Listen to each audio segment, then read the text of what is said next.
नमस्कार मंडळी, स्वागत आहे तुमचं आपल्या सिम्पली मराठी रेसिपीमध्ये। तर इथे आज आपण बनवणार आहोत बाप्पांसाठीचं दुपारचं जेवण।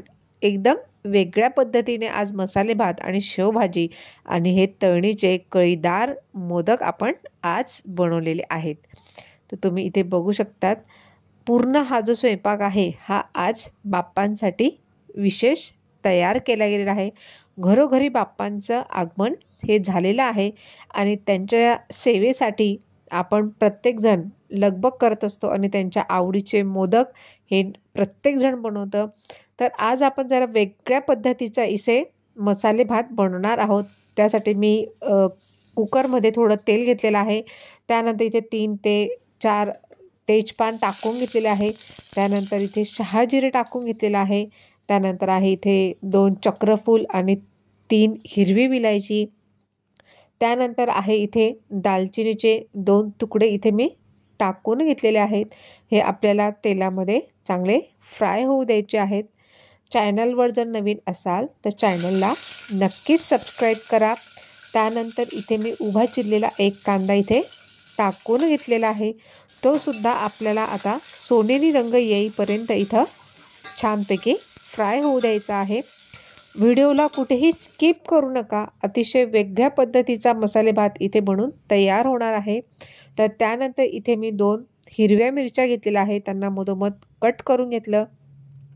त्यानंतर यामध्ये आपण उभा चिरलेला एक बटाटा टाकून घेणार आहोत आणि त्यानंतर उभा चिरलेला एक टमाटासुद्धा आपण यामध्ये टाकून घेणार आहोत। हे सुद्धा आपल्याला यामध्ये चांगल्या प्रकारे फ्राय होऊ द्यायचे आहेत। दरवेळेस बाप्पांना आपण नवनवीन पदार्थ बनवत असतो, तर त्यामध्ये हा मसाले भात तुम्ही नक्की बनवून बघा। त्यानंतर इथे मी हिरवी मिरची, आलं, लसूण आणि कोथिंबीर यांचं एक वेगळं वाटण तयार करून घेतलेलं होतं। 2-4 हिरव्या मिरच्या टाकलेल्या होत्या। त्यानंतर अर्धं मी इथे शेवच्या भाजीसाठी काढून घेतलेलं आहे आणि हे सुद्धा आपल्याला तेलामध्ये छानपैकी फ्राय होऊ द्यायचं आहे। लक्षात ठेवा, जास्त या मिरच्या तिखट नाही आहेत, कमी तिखट आहेत। त्यानंतर याच्यामध्ये लसूण टाकून घेतला होता 8 ते 9 पाकळ्या। त्यानंतर आलं टाकून घेतलेलं आहे आणि हे मिक्सरला बारीक वाटून घेतलं। त्यानंतर इथे मसाल्यांमध्ये आपल्याला टाकून घ्यायचं आहे हळद। त्यानंतर आहे इथे लाल तिखट, इथे मी जवळपास 1.5 चमचा लाल तिखट घेतलं आहे। तुम्ही तुमच्या आवडीनुसार तिखट हे कमी जास्त करू शकता। त्यानंतर इथे मी टाकून घेतलेला आहे गरम मसाला। हे सगळं आपल्याला या तेलामध्ये काही सेकंद छानपैकी फ्राय होऊ द्यायचं आहे। हे मसाले ज्यावेळेस आपण यामध्ये फ्राय करतो, तेलामध्ये मिक्स करतो, त्यावेळेस त्यांचा एकदम छान असा सुवास घरभर दळवळतो। आणि त्यानंतर मी इथे जवळपास 1.5 वाटी बासमती घेतलेला आहे। त्याला 2 ते 3 वेळेस पाण्याने स्वच्छ धुवून घेतलेला आहे। याला मी 20 मिनटं वगैरे काहीही भिजत ठेवलेलं नाही आहे, फक्त 2 ते 3 वेळेस पाण्याने स्वच्छ धुवून घेतलेला आहे। 1.5 वाटी इथे मी तो बासमती घेतलेला होता, तर 1.5 वाटीच्या दुप्पट पाणी म्हणजे 3 वाटी इथे मी गरम पाणी आता टाकून घेणार आहे।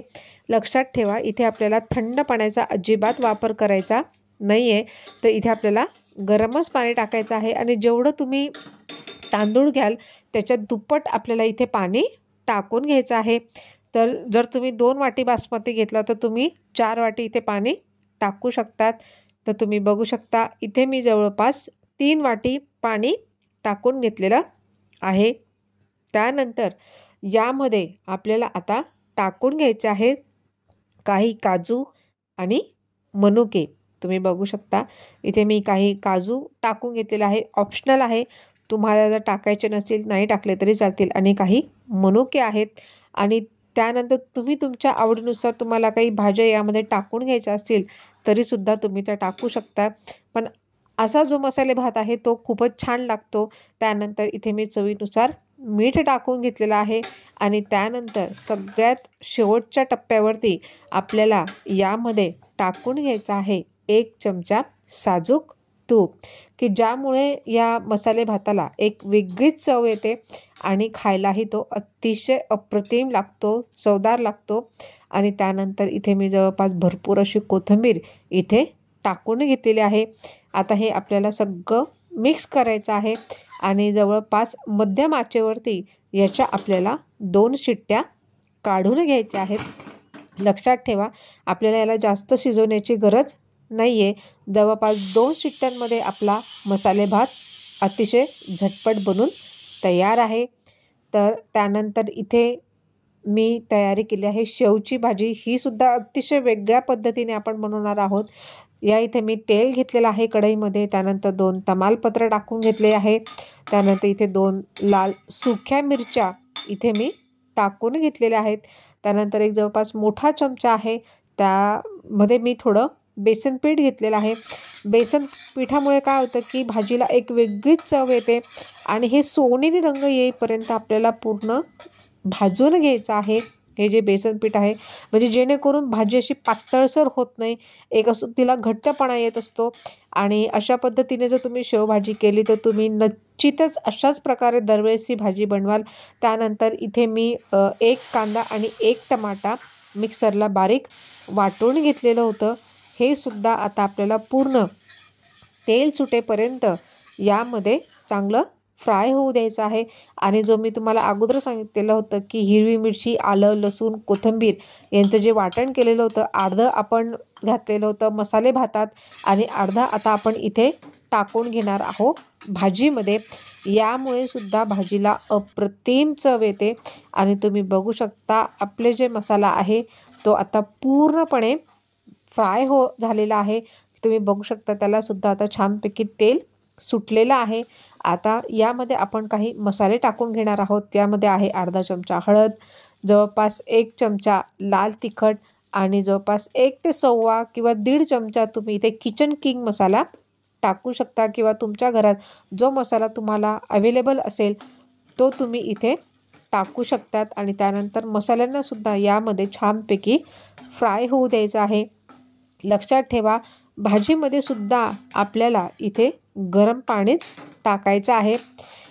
कुठेही थंड पाण्याचा इथे वापर करायचा नाही, कारण की गरम पाण्यामुळे काय होतं, मसाल्यांना खूप छान चवही येते आणि जे तेल असतं एक तवंग म्हणजे ज्याला आपण तर्री म्हणतो, ती सुद्धा भाजीला खूप सुंदर येत असते आणि भाजी पटकन शिजते पण आणि उकळही तिला लवकर येते. त्यामुळे शक्यतोवर कोणतीही भाजी करताना त्यामध्ये गरम पाणीच घाला. त्यानंतर तुम्ही बघू शकता किती सुंदर त्याला तर्री आलेली आहे. त्यानंतर इथे मी चवीनुसार मीठ टाकून घेतलेलं आहे. हे सगळं आपल्याला छानपैकी यामध्ये आता मिक्स करून घ्यायचं आहे.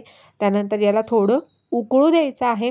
हे जे आपण सार याचा करून घेतलेला आहे आमटी, तर ते आपल्याला छानपैकी आता उकळू द्यायचे आहे. आणि त्यानंतरच आपल्याला यामध्ये शेव टाकायची आहे. शेव टाकण्याची घाई करायची नाही. तुम्ही इथे बघू शकता अशी जाडशी शेव आहे की जी भाजीसाठी वापरली जाते. ती यामध्ये मी जवळपास 1 वाटी आणि नंतर पुन्हा थोडी म्हणजे जवळपास 1.5 वाटी मी इथे शेव ही टाकून घेतलेली आहे.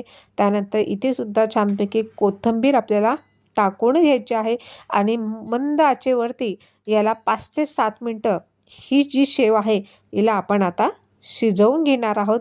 आणि तुम्ही बघू शकता भाजीही आपली इथे तयार होत आहे.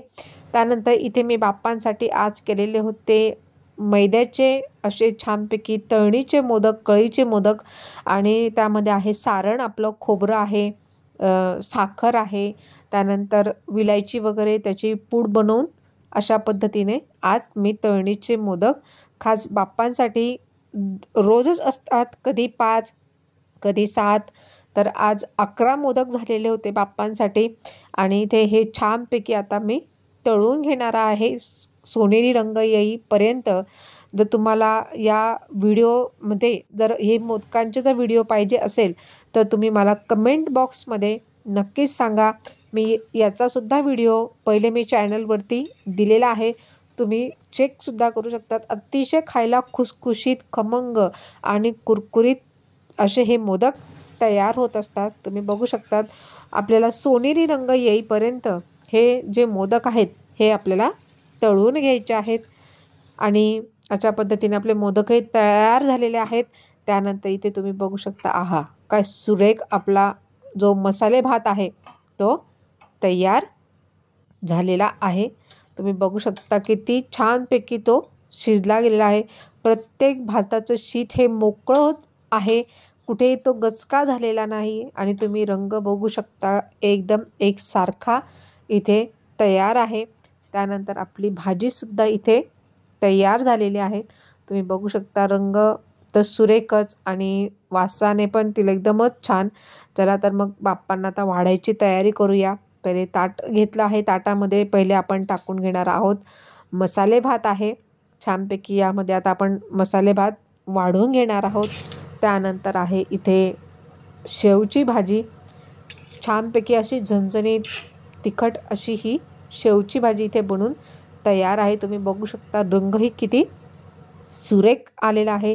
त्यानंतर आहे बाप्पांसाठी इथे बनवलेल्या आहेत आज चपाती. त्यानंतर आहेत त्यांचे आवडतीचे मोदक. अशा प्रकारे आज बाप्पांचं हे दुपारचं जेवण इथे तयार आहे. तर तुम्हाला रेसिपी आवडली असेल तर चॅनलला नक्कीच लाईक करा, शेअर करा, कमेंट्स करा आणि हो, गणपती बाप्पा मोरया, मंगलमूर्ती मोरया ही कमेंट्स करायला अजिबात विसरू नका. कारण की गणपती बाप्पा ही बुद्धीची देवता आहे, आशीर्वाद देणारी देवता आहे. त्यामुळे त्यांच्यासाठी आज विशेष दरवेळेस आम्ही काही ना काही बनवत असतो.